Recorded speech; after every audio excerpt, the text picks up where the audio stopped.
Hi everyone, how you doing? Guess what time it is? It's time for the Ruby Girl Show.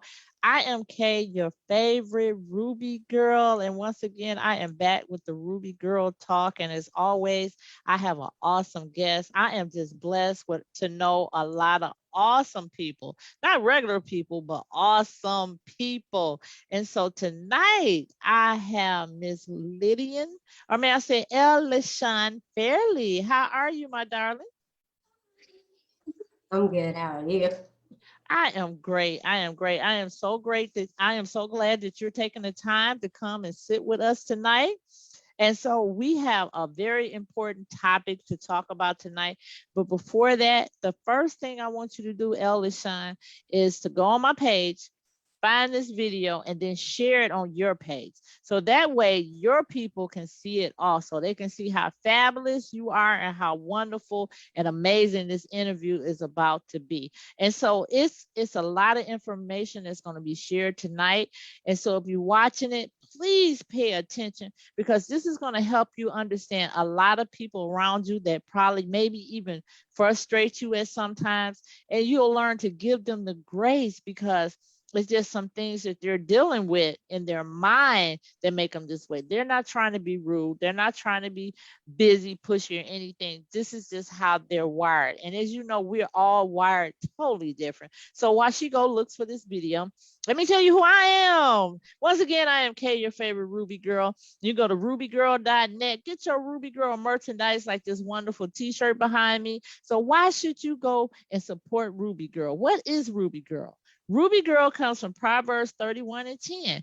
Who can find a virtuous woman, for her price is far above the price of a ruby. So what does that make you, ladies? Rare, valuable, and virtuous. So ladies, go rock this t-shirt. Let me tell you, when you wear this t-shirt, it is a conversation starter, because people are going to be like, what's a Ruby Girl? And that's when the doors open for you to tell them about Proverbs 31:10.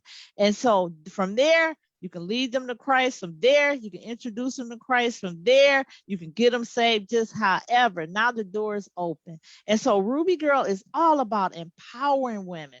It's all about women that have changed their mindset or changing their mindset from victim to victor. It's all about the reset of your mindset for anything that you want to achieve in your life.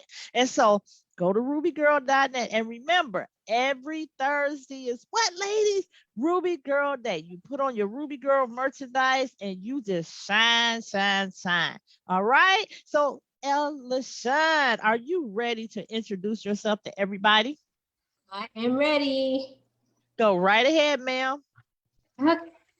My name is LaShawn Fairley, also known as the ADHD Cutie on single mompreneur duty.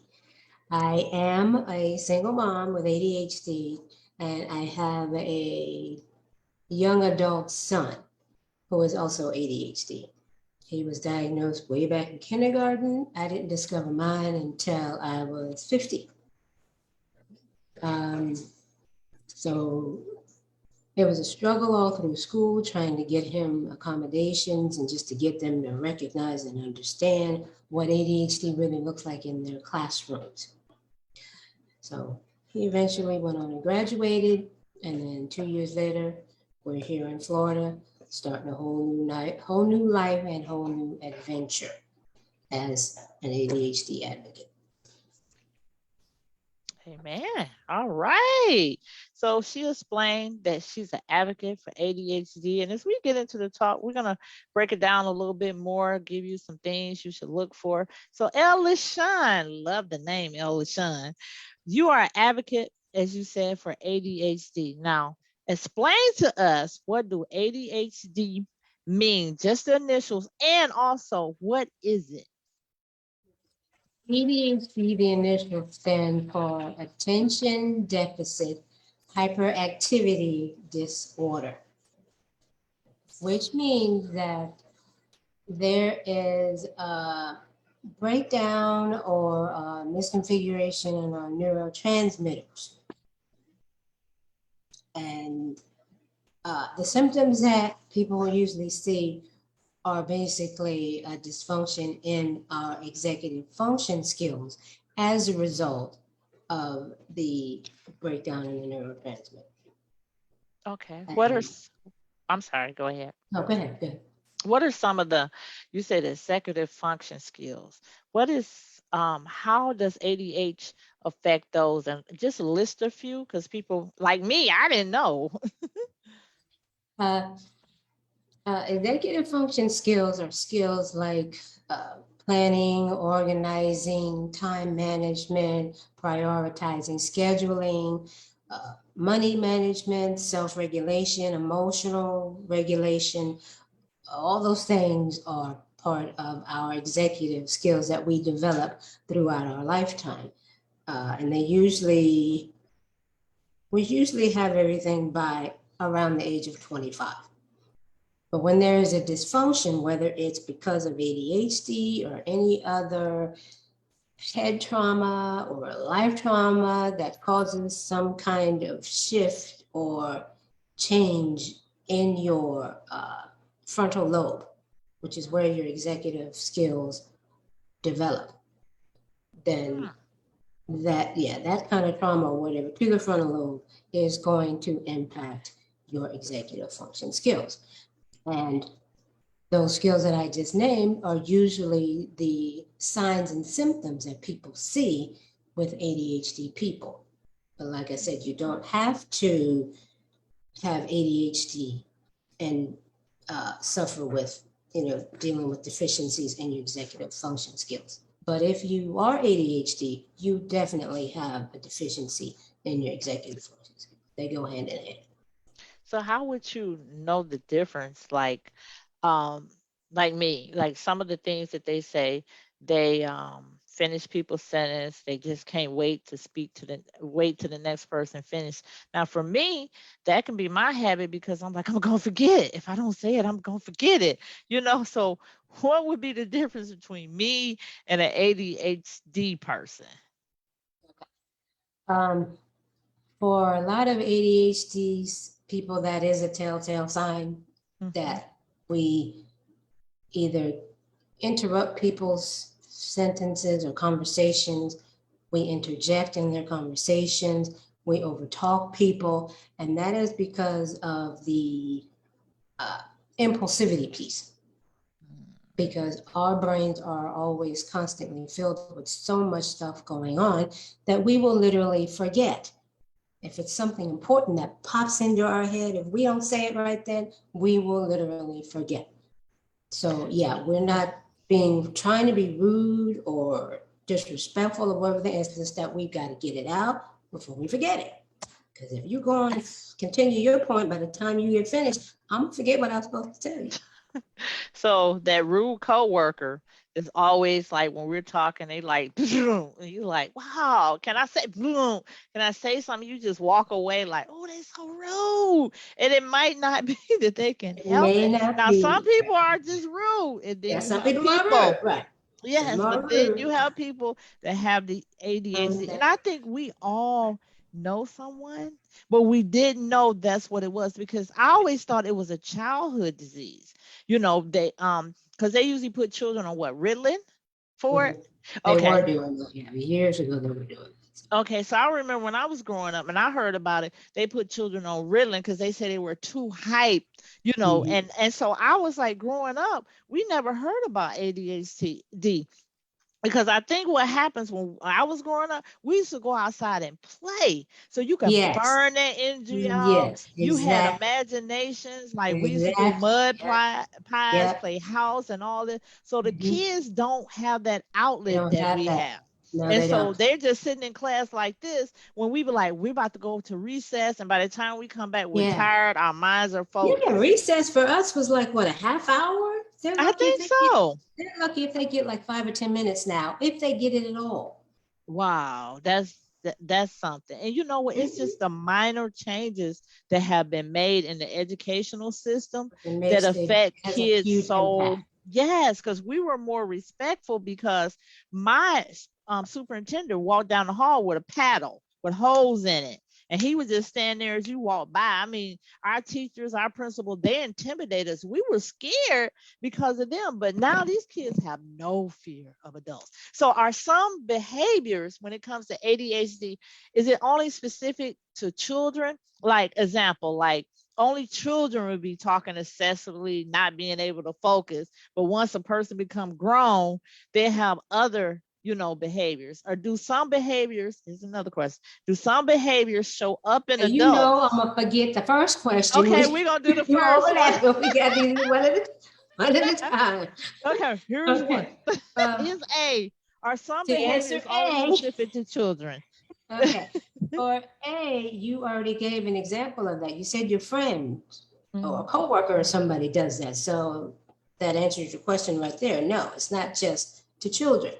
A lot of adults do that because either a lot of adults have not addressed their ADHD, or like you said, they're unaware of it. They're unaware that they're doing this because it's a symptom of ADHD.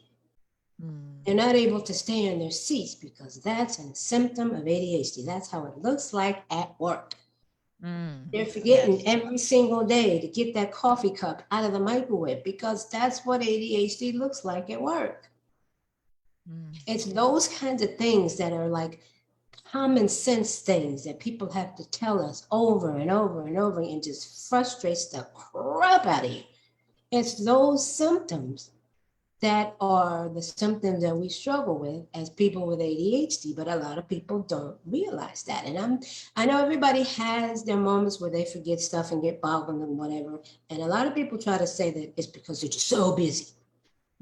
Well, some people are so busy, but if this is constantly happening to you, you need to get that checked. You need to get it checked. There's no way around it. And asking for help is not, there's no shame in it. It's okay to not be okay. Right. And You then wouldn't put down a person who's bipolar for being bipolar. It's the same thing. No. And you know what, you're right. I think because ADHD looks more like habits. Yes. Than it does symptoms. Exactly. Like bipolar, you can tell when somebody breaking up stuff and cussing you out. That's and you right. like, Their okay. symptoms are more medically related, where like ADHD, like you said, is more habit related. And but that's what it is. It's usually a lack or dysfunction of the executive function skills that you're seeing. Got you. So I'm quite sure it's hard for somebody with ADHD to really, in some instance, really perform well on their jobs. Like say, for instance, they have a job where they have to be organized, have to keep things together. They got to meet schedules and deadlines. So I can understand their employer probably getting frustrated with it. Is it kind of normal or a pattern for a lot of people with ADHD to get let go from their jobs a lot? Yes. But it also depends on the job, because people who understand about their ADHD brains will seek out jobs with things that they like. They'll find a career or a job doing things that they like, or at least that interest them. Okay. Where we struggle is when we get a job because of the good benefits and the good government, this and that. But it's not a job that we really like, or, it was exciting at first for the first couple of months, but once you really get into the job and start doing it and we get bored and uninterested, that's when you really start to see our symptoms show up, because now we're struggling in an area, we're struggling to keep our brain stimulated in an environment that we're sitting in 8 hours a day. That's not stimulating for us. It's stimulating for the people on the job because they need us to do the job and they need it to be done this way. For us, that's a struggle, because if we don't like the job, that's not important to me. It's a boring job. I don't like it. So y'all like to deal with important I have to do facts. it. I have to do it, but I'm struggling because I don't like the job, or it's just too much, or it's overly complex, or it doesn't make sense to me. It's all those things. Got you. So do some behaviors not show up in adults because they're better able to cope? Like, say for instance, they have learned some coping skills for they know themselves. Like, I know this if I'm in this It's yes and situation. no. Yeah, it's yes and no to that. It could be that they've developed some coping skills as they've grown up to manage those symptoms. Or it could be that they don't have the symptoms to begin with, because again, ADHD, there's different types. So the symptoms are different.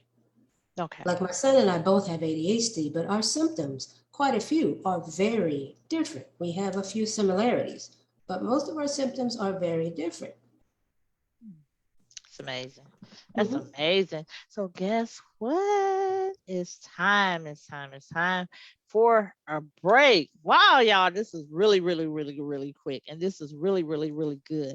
LaShawn, I thank you once again for coming and sharing with us about this topic, because people see it but don't think, they like, oh, it's just the children. You know, we just kind of overlook it. Give them some medicine, they be all right.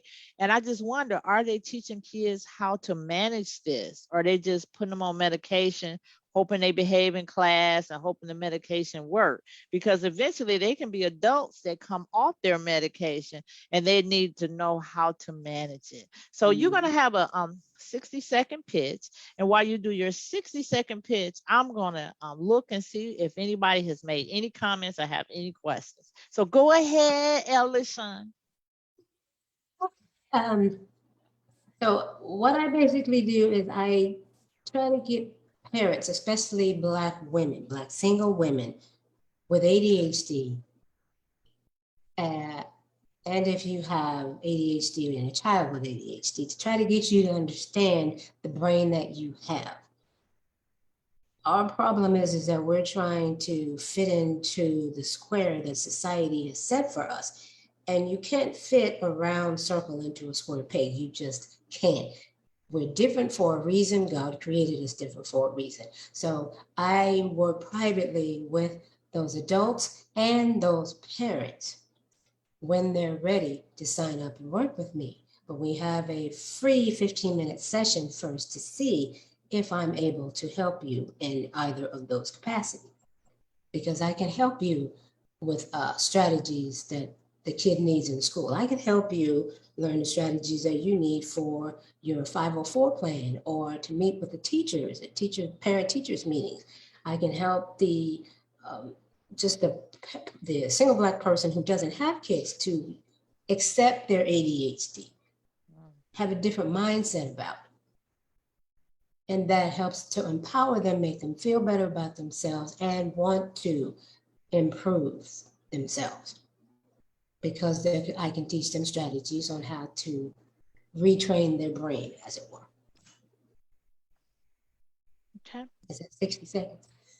I don't ever. I just trust people, you know. Look, I just trust y'all that y'all stay within your 60 seconds. Am I supposed to do my contact stuff now, or that's late? That comes later. So it'll come later. But you can go ahead, give me your contact information right quick. Okay. If you are interested in the free 15-minute session, email me at ADHDcutie@gmail.com. That's ADHDcutie@gmail.com. You can also find me on LinkedIn at LaShawn Fairley, Facebook and Instagram at Lift Your ADHD Black Voices. And my YouTube channel is called ADHD-Cutie on Single Mompreneur Duty. Love it. So we have a few comments and questions. One person says, do you think medication is the best way to deal with it? Because their nephew was diagnosed with it as a child, and they told him, they recommended that he goes on medication. It depends on you and your family beliefs and how you want to deal with it. For me, it took me a while before I actually put my son on the medication. And even then, I had a long discussion with the doctor about which medication to start him on. And he gave me all the options. I went and did my research to find out what does what the side effects are and what I'm going to see. and made my decision based on that. So I took the mildest medication with the very lowest dose, and that's what I started him on. And even with that, it definitely helped him to focus and get through school, but I could see that he was very lethargic. It changed his personality. And a lot of parents will see that and immediately take the kid off of the medicine.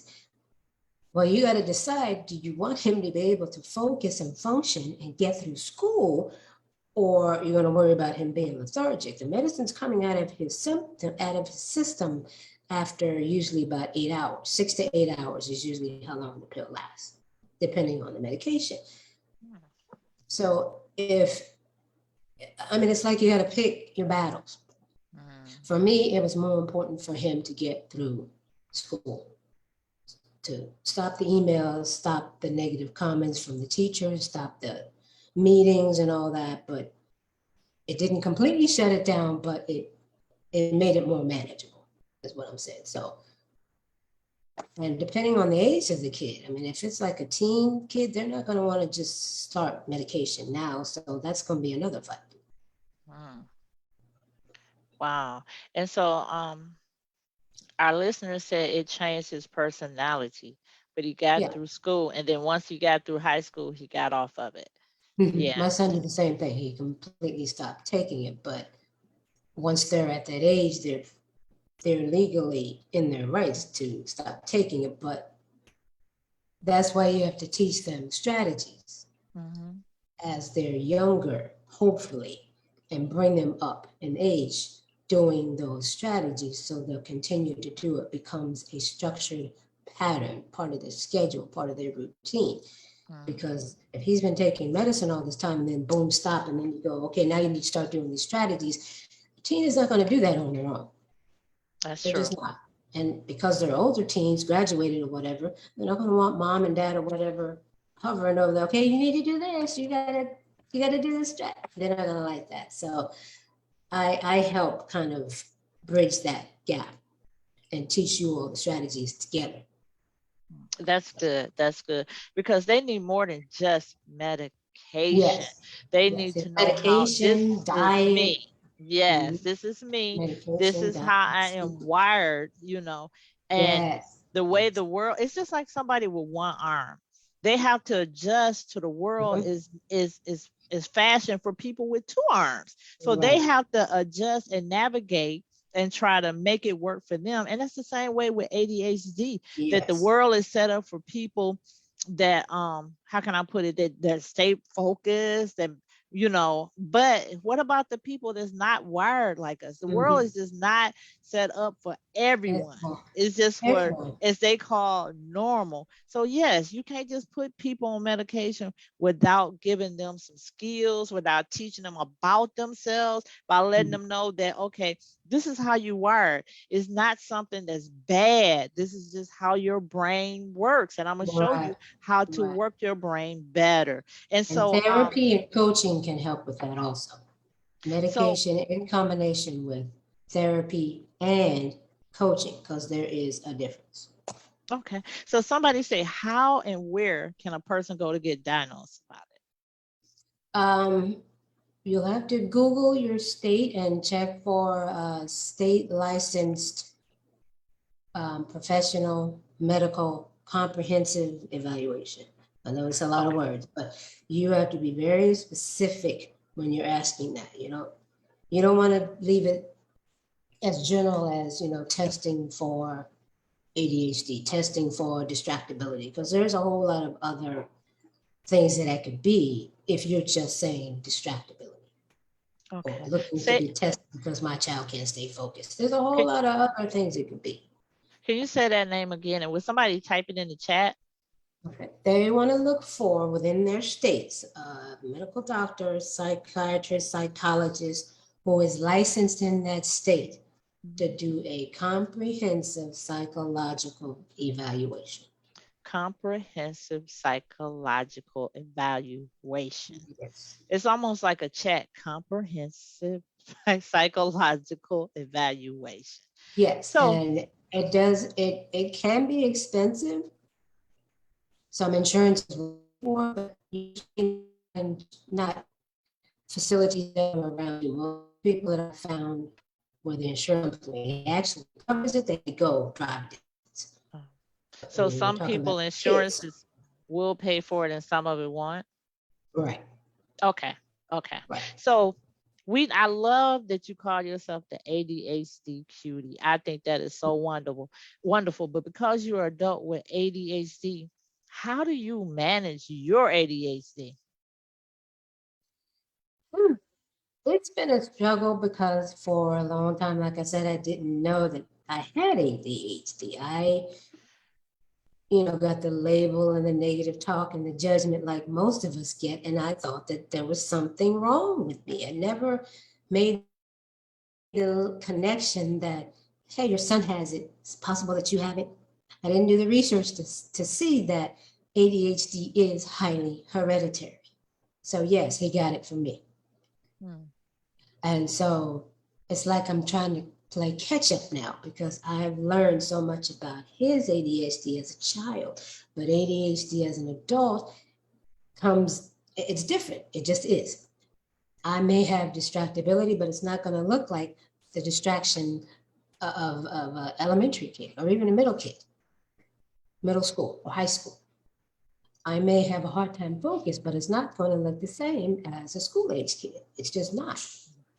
Especially if you hit menopause like me, that's a whole nother gambit because menopause affects ADHD too. It does. It's all hormonal. Hmm. I think So, menopause gives us ADHD if we don't have it. Because I'm here to tell you, all that stuff you was describing, the symptoms and stuff, I was like, yeah, check, check. I was like, this stuff didn't happen. I was just like, getting older sucked. But I went on the website and it says 11 million adults have it. And like I said, you don't hear about adults having it. We just look at it, adults that have bad habits, but like you said, it's not that at all. They were children, but now they have it. Like it says on here, it says they might make careless mistakes, they lack attention to the details. Girl, I think I have worked with ADHD people a long time and just didn't know it. And they and say they they have, didn't get it. They didn't get yeah. it when they became adults. They've had it all along. They were Mm. either misdiagnosed or not diagnosed at all. It was completely missed. And that happens a lot in females. A Yeah, lot. so I'm gonna give y'all just a few symptoms. Seems not to listen when spoken to directly, fails to follow through on instruction, chores, or duties in the workplace, have difficulty organizing tasks and activities, avoids, dislike, or is reluctant to participate in tasks requiring sustained mental effort. And then it said loses things necessary for the task, paperwork, eyeglasses. They're forgetful in daily activities. And so this is just some things, but here's another one that you might not know. They talk excessively. They blurt out answers. They have difficulty waiting his or her turn. So that person at Walmart that's like, I ain't got all day and cut in line and all that it might be ADHD. So And that it's a emotional blurt out. That is mm-hmm, also a symptom because that's emotional dysregulation.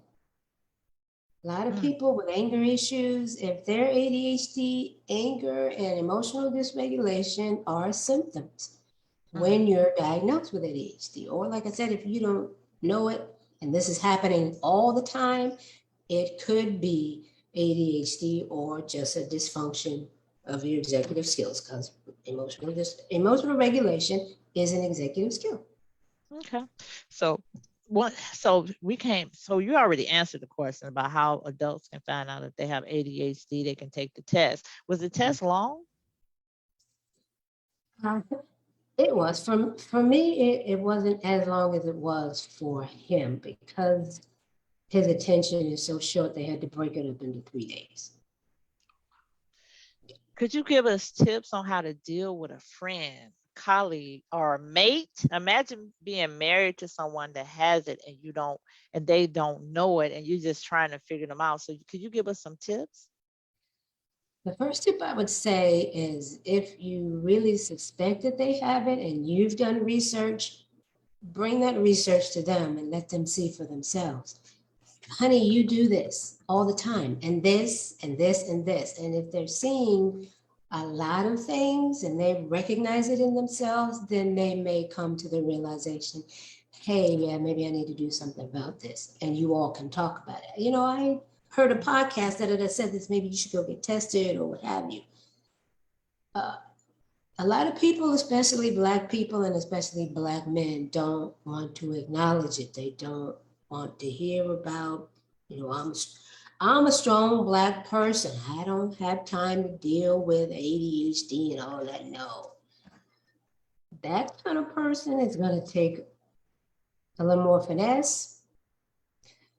They may need to just listen to podcasts of other Black men and other Black women, such as myself, to hear it for themselves so they can realize themselves and see, yeah, I do that. That's what she's talking about. Yeah, I do that. I do that a lot. Mm-hmm. Oh man, that might be me, because that's what happened at the leadership experience tour that you and I were at in February. When I did my speech, a couple of people came to me once I got off stage, but we were kind of like in a corner, like they didn't want to see anybody talking. You know, they didn't want anybody to see them talking to me about the possibility that they had ADHD. And one was a man. I was really surprised. I mean, it was a Black man. He was like, yeah, I've had it.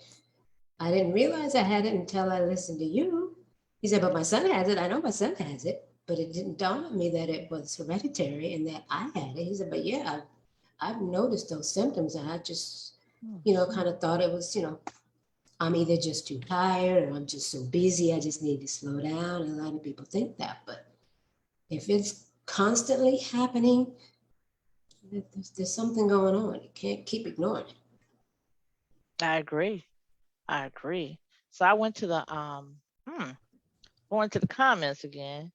Somebody said, I was once told that a lot of the food that has red dye in it can cause ADHD. She It said, I have doesn't a cause it, it definitely accentuates it.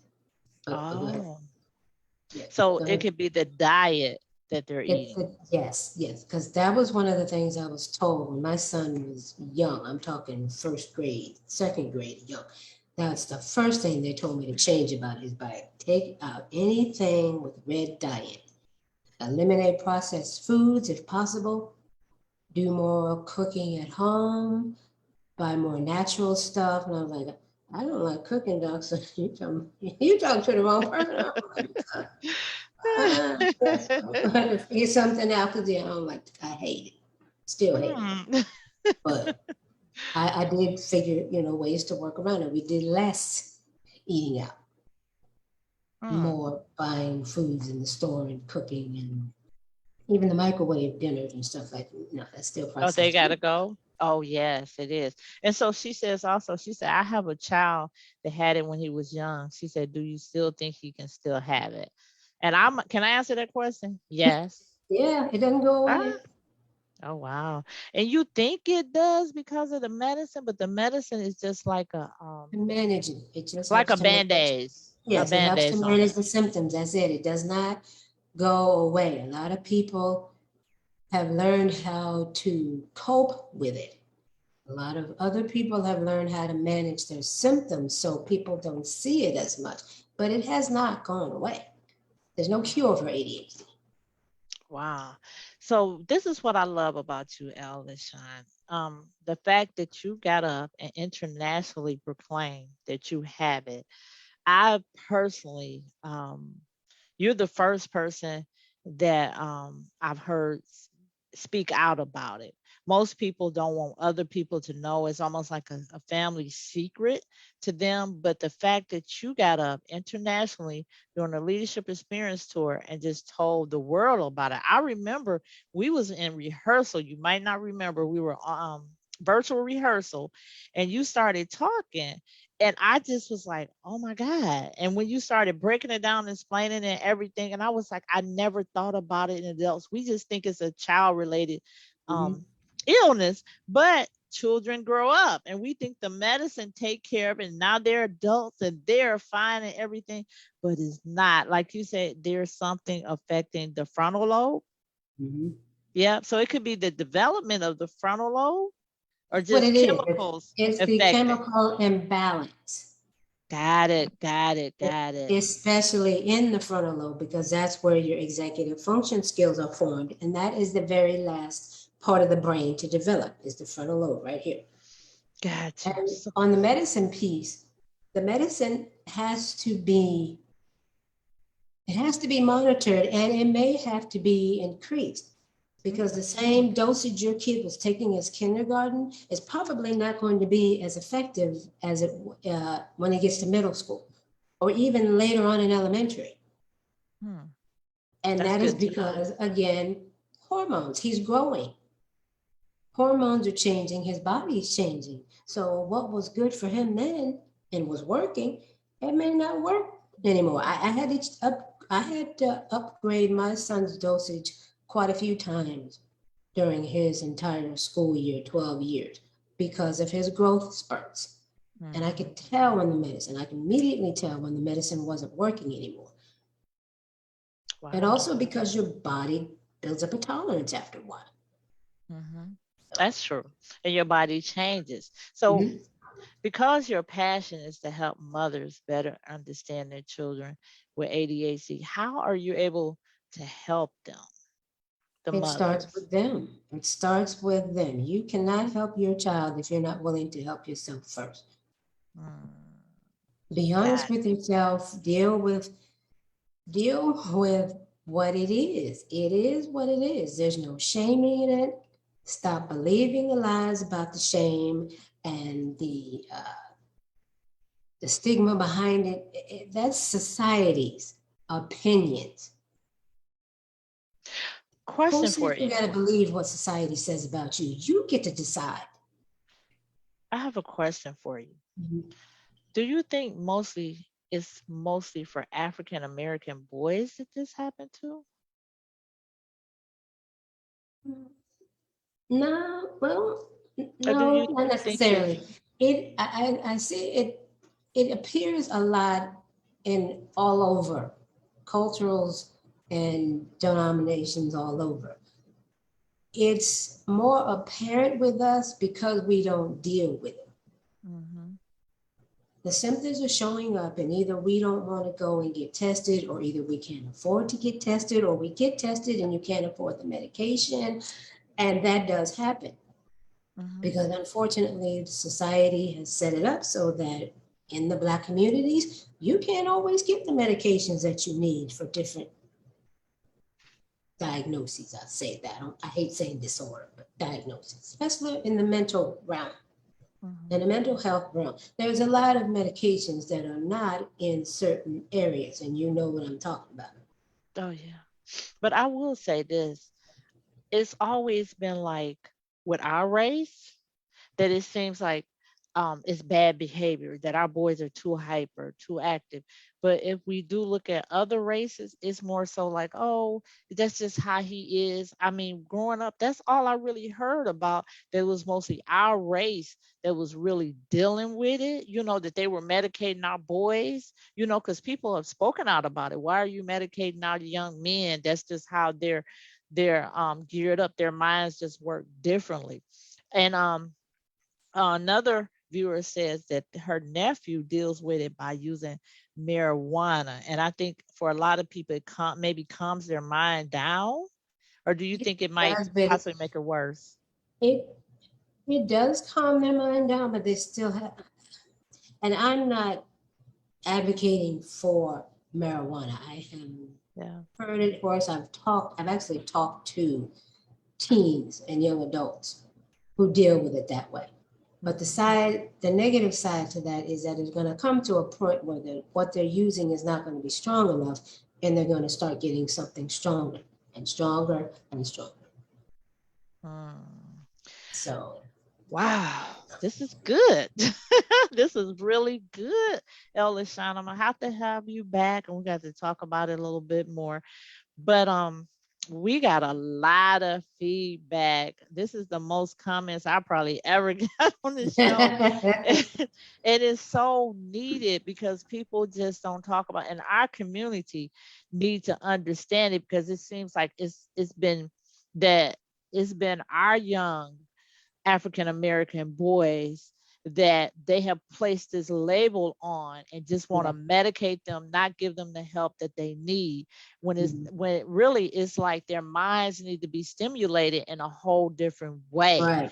But you know, Right. I have a goddaughter, and so she has some needs, and it's been really difficult for her parent to get the help. A lot of schools just don't know how to deal with kids that Don't. function or look a little normal, but there's something that's a little bit different with them. So they just Yeah. let them kind of slip through the crack or just put them Right. on medication. I had a lot of trouble with my son because even though he did have ADHD, he was very high functioning.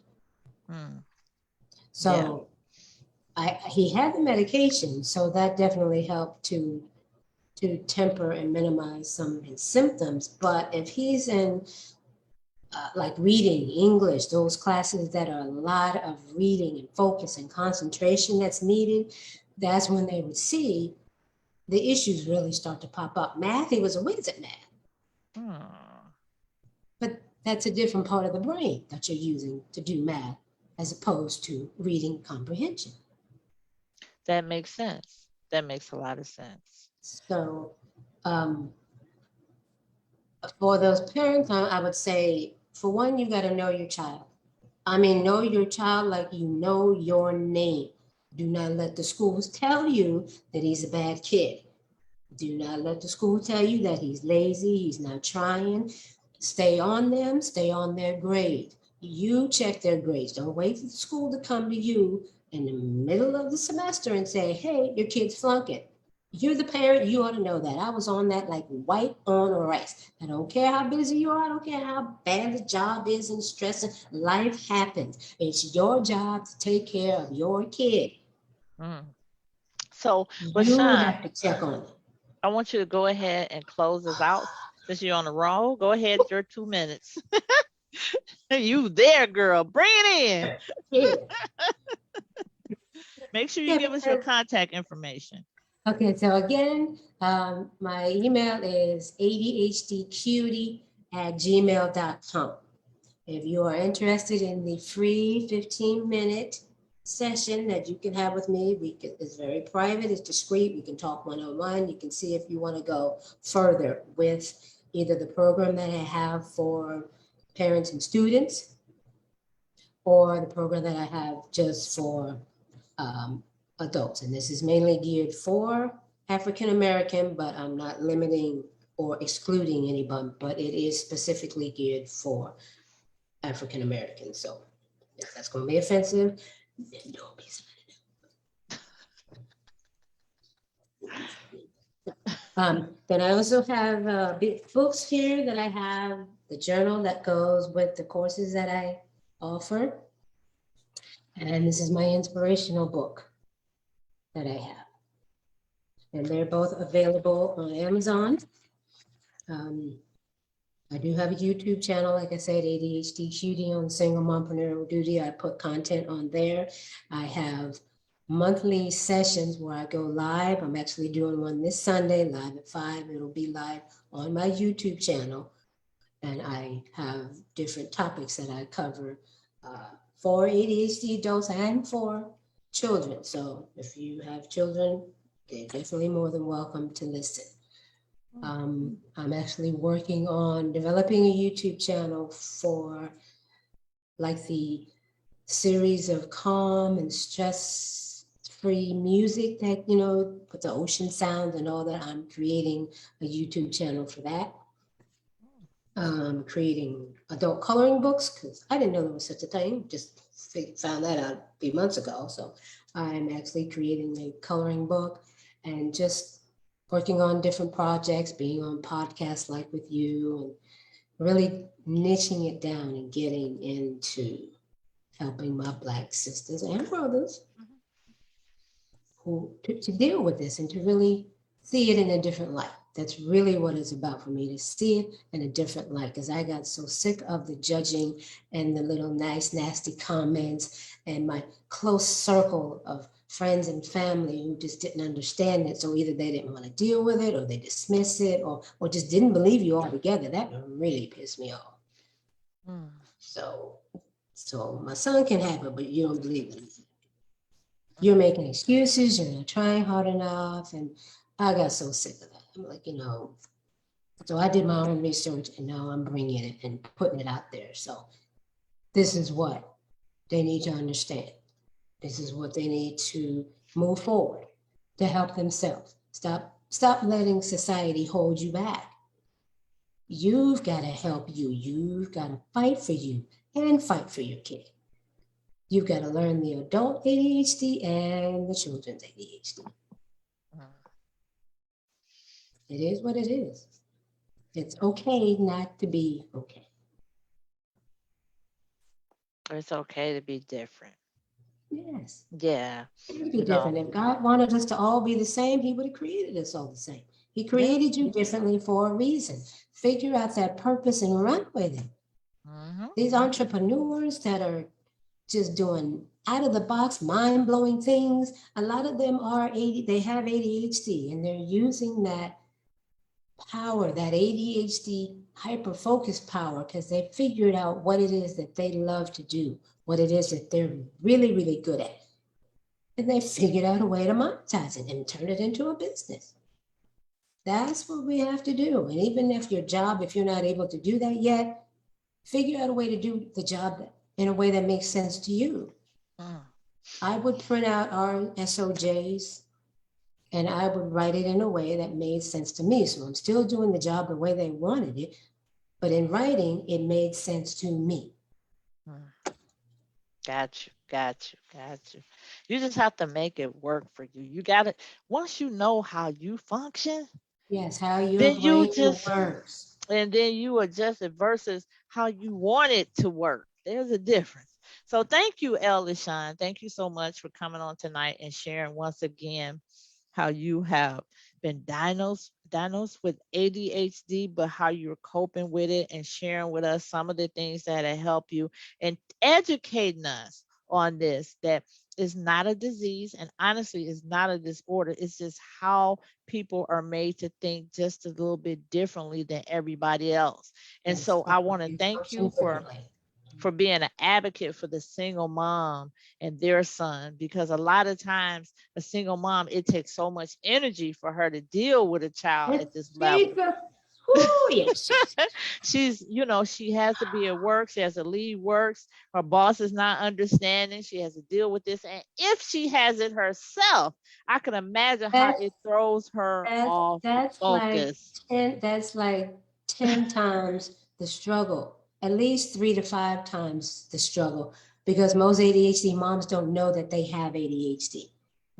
They're so busy dealing with their son and caring for their daughter, they don't stop and realize, hey, I do that. Oh my God, I do that. That's me at work. That's me at home.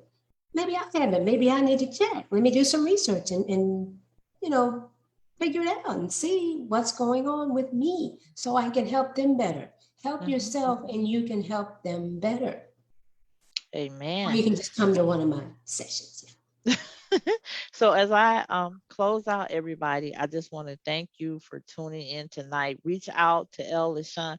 Her book links are in the posting section of this video, and also all her social media information, her email, everything, so that you can get in contact with her. So reach out to her so you can better understand, if you are an adult with ADHD, you can better understand your condition. You can accept yourself instead of fighting against what you, being frustrated with yourself. Why I can't do this, why I'm like this, and then learn why you're like this so that you can better navigate through life, because now you know what the problem is, and so now you can be a solutionist and live who you truly are and not how the world wants you to be. So to everybody out there that have a relative, a son, a child that has ADHD, I pray you're patient. Yes, extend them grace. And now maybe it's with a little bit more understanding, you know exactly what to pray for with them, and you know exactly how to have the conversation with them. All right. So Miss LaShawn, thank you so much for tonight. Everybody that made a comment out there, I thank you. Share this video, share, because people need it. And remember, Sharing is caring. So Miss LaShawn, we wish you the best. If you ever need to come back on the show and have a conversation with us, share some more information with us, please feel free. The door is always open for you. Always open for you. And don't forget, I wanted to say, I will be going live again. Like I said, I'm going live on my YouTube channel this Sunday at 5 p.m. And what's the name of your channel? It is the ADHD Cutie on Single Mompreneurial Duty. ADHD Cutie on Cutie single on mom Mompreneurial. Entrepreneurial. Mompreneur Cutie. Duty. If they Well, I just feel put like in, I'm in speech class. if they just put in ADHD Cutie, it should bring it up. Oh, thank you, girl. Just shorten it. Comprise it for us. Look, you talking about people with short attention span, girl. You better help us. So, all right, everybody, have a wonderful night. Thank you so much. And I will be back next Tuesday, 8:30 p.m. Eastern Standard Time with a Ruby Girl Talk and another fantastic, dynamic guest. So have a great and wonderful night. Bye-bye.